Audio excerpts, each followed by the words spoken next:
18:44, abrimos la conversatoria.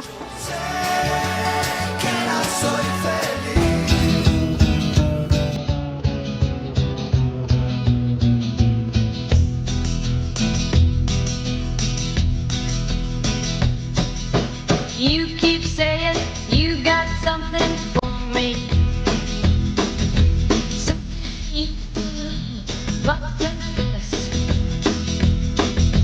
you've been a messin' where you shouldn't have been a messin', and that someone else is getting all your best. Y sí, estoy con la compañera Natalia Salvo, abogada, docente universitaria, presidenta de la Corriente 7 de Julio, candidata a diputada nacional. EPA, sí, EPA. Bueno, Lu se tomó unos días de descanso. Merecidísimos. Está pendiente, charlamos con ella en nuestro grupo de WhatsApp de la conversatoria, le mandamos un abrazo. También charlamos siempre con María Quintero, que algún día de estos dijo que se iba a dar una vuelta, pero bueno. Vamos, sí, pero ella está en la primera mañana acá en la 530. Claro, entonces, sí, es complejo. Es largo el día. Y las tareas de las mujeres. La doble y triple jornada, diríamos. Exacto. Claro que no hay respiro, pero bueno, les mandamos un beso a las dos. Y recién nos demoramos un poquito más de la cuenta la tanda porque estaba Mastrangelo boicoteándonos el espacio. No, claro. No, pero la cara que pone. Es mentira, es un chascarrillo. Completamente, nos hablaba, nos contaba chistes. Estábamos hablando de temas, no. Estábamos hablando de temas. Pero todo, yo lo banco, lo vasco a Mastra, lo banco hasta el único. A pleno. A Carlos lo salvamos también. A Carlos es un santo. La verdad que Carlitos es un santo. Sí, a Diego no. A Diego no lo salvamos. ¿Sí? No escucha, dice. Bueno, Nati, estamos contentas. Muy contentas. No dejemos que nos arrebaten eso, la alegría, tal cual, la posibilidad de disfrutar un triunfo parlamentario, un stop más, una torcedura de brazo más a esta gestión, ¿no? Lo digo así en términos de pulseada. Es que, ¿sabes qué? También en términos de sociedad, ¿no? Claro que sí. Es muy importante esto, más allá de lo que podemos... Lo dije ayer y lo repito, fue lo primero que sentí, ¿no? Que el pueblo está vivo, sí. Que el pueblo está de pie, que está listo, que no va a dejar que se lo lleven puesto de ninguna manera. Y la defensa de las universidades y la defensa de la salud pública son eso, es garantizar nuestro presente y nuestro futuro, y el de nuestros pibes y nuestras pibas. Entonces, es muy difícil.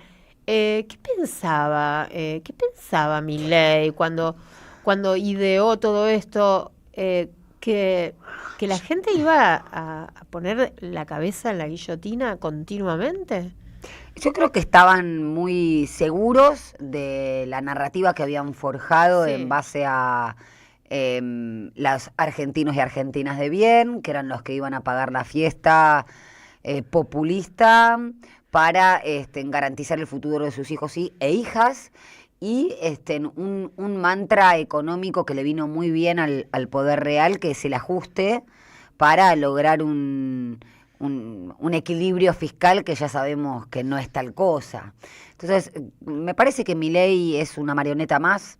Hoy justamente se cumplen 40 años de aquel alegato del fiscal Estracera, el famoso Nunca Más, y yo pensaba que en ese momento nadie hubiese pensado, hubo también tironeos, era una sociedad muchísimos para llegar a esa instancia, pero el poder real le cerró la mano al brazo ejecutor de la última dictadura, que fueron los militares. Le soltó, sí. Y esos escribas de las reglas estatales, de las leyes que forjaron ese sistema económico, una de las cuales continúa vigente, la ley de entidades financieras, fundamental para este entramado, este tipo de modelos económicos, fueron los mismos escribas del decreto de necesidad de urgencia 70/23, de la ley de bases, y tienen otra terminal hoy que también le van a soltar la mano, que es Javier Milei. Entonces yo creo que se confiaron en eso, los procesos son mucho más acelerados, me parecen, solo que encuentran a una sociedad más diezmada, un tejido social más destruido. Si yo el otro día pensaba, mi hija cumplió 17 años y nació en el 2008, votan. Esta generación vota, sí, Tengo mi hijo menor que es del 2010, no vota, pero en la próxima legislativa sí, y digo, ¿qué vivieron estos pibes y estas pibas? Nosotros vivimos de más de 10 años de caída del salario en la participación del Producto Bruto Interno, de cierta precarización, de un desmantelamiento también de la industria. Tuvimos la pandemia, pero hubo un frenate, no hubo, digamos, un modelo económico que se propuso con decisión política volver a un modelo económico productivo. Más bien todo lo contrario, tenemos el yugo de la deuda que ya sabemos con qué lo quieren pagar, con nuestros recursos estratégicos, y bueno, y la resultante de este modelo económico es el ajustar a la salud pública, a los pibes y a las pibas, a los jubilados y las jubiladas, a los trabajadores, a las universidades, y para eso tenés que destruir lo común. Cuando digo lo común es cualquier rasgo. Sí, pero no es fácil. No es fácil, pero digo, y en un país como este, donde muy existe golpeados. El peronismo, claro. Muy golpeado, pero un país que si hay algo que conoce es la organización popular. Exactamente. De la misma manera que conoce la organización sindical. Y hoy, muy en tela de juicio, totalmente lo que está pasando con la CGT, representación de la CGT. Que de hecho hoy tenían asamblea para cambio de autoridades. Sí, así es, y están obviamente a la espera de la asamblea, creo que es el 5 de noviembre, exacto, a los fines de elegir un nuevo triunviro. O un secretario general unipersonal, o secretaria, solo, ¿no? Claro, así es. No 3.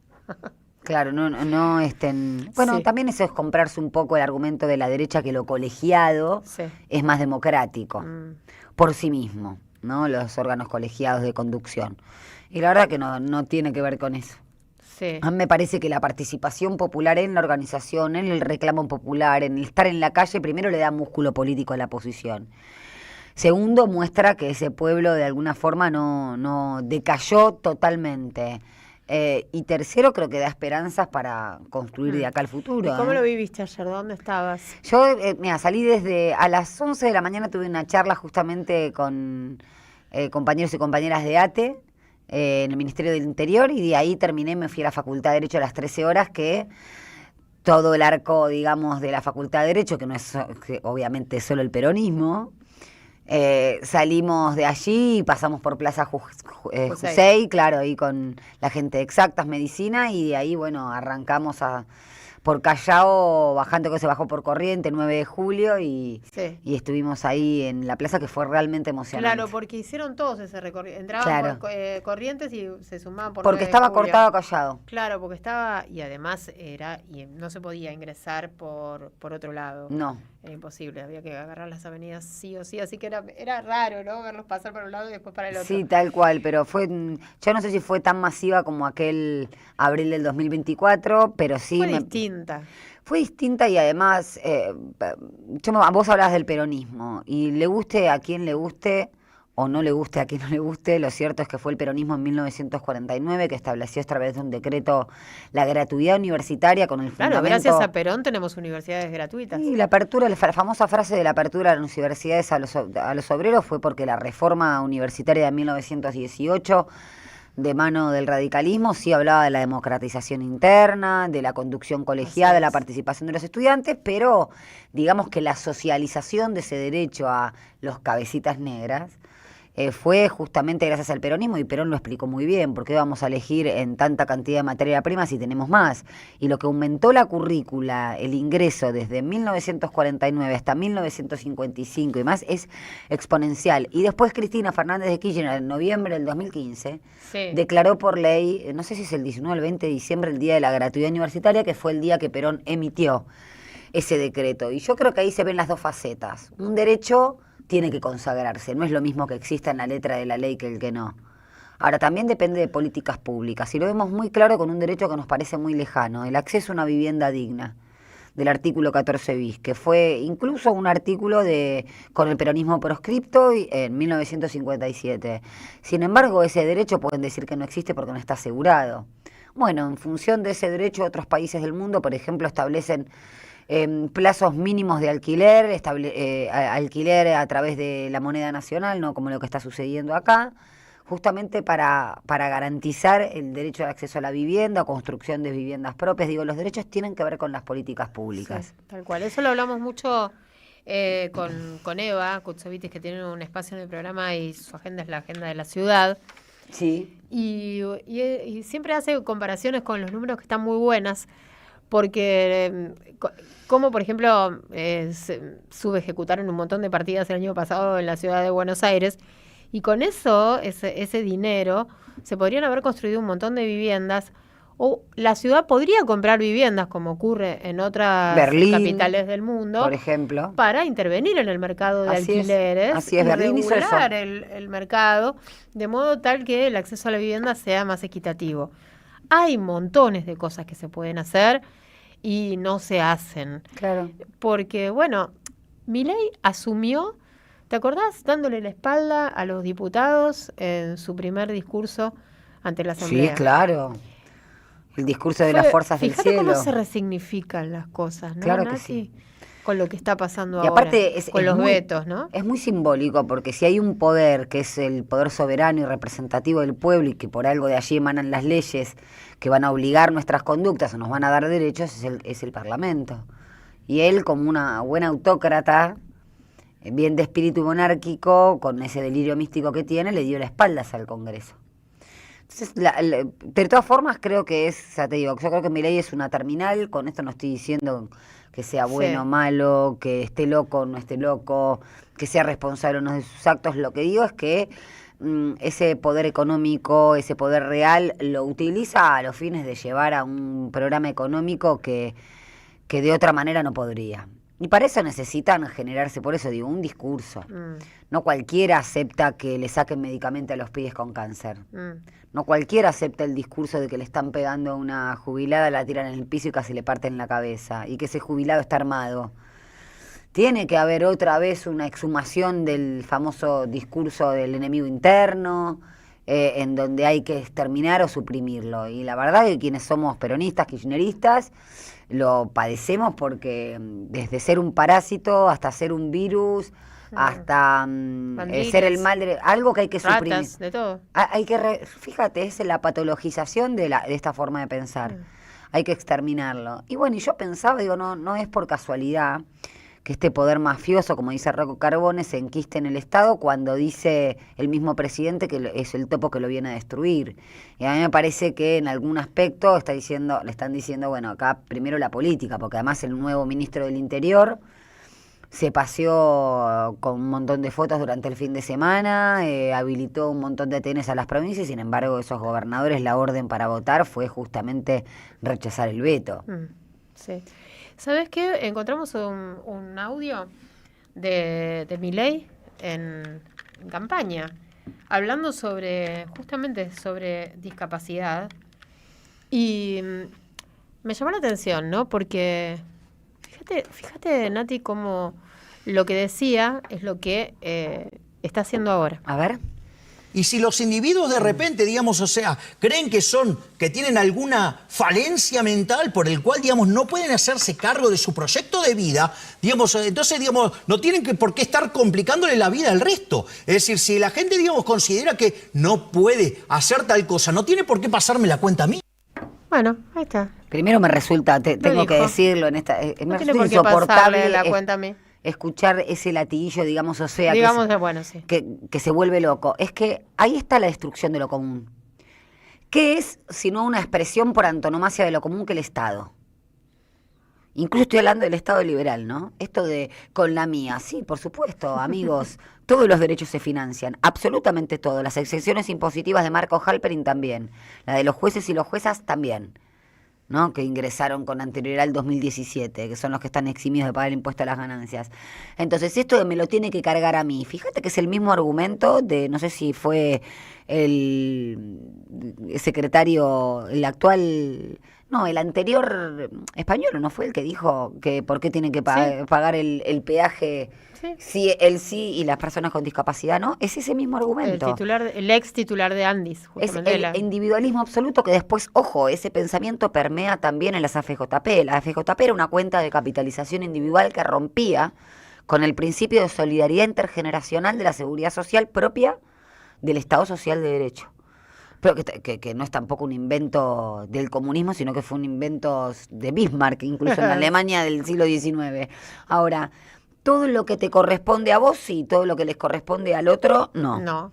Ahora, ahí hay una invisibilización Y cegada. además, como le estaba diciendo, si tenés un problema de salud, tenés una discapacidad, Esa invisibilización ¿por qué sesgada. lo voy a tener que pagar yo? Claro, es que siempre terminan, o sea, sí que o sea, nosotros, digo, o sea, los sectores de la población de laburantes son los que les terminamos pagando, siempre es con la nuestra, siempre. Ahí hay una omisión bastante sesgada.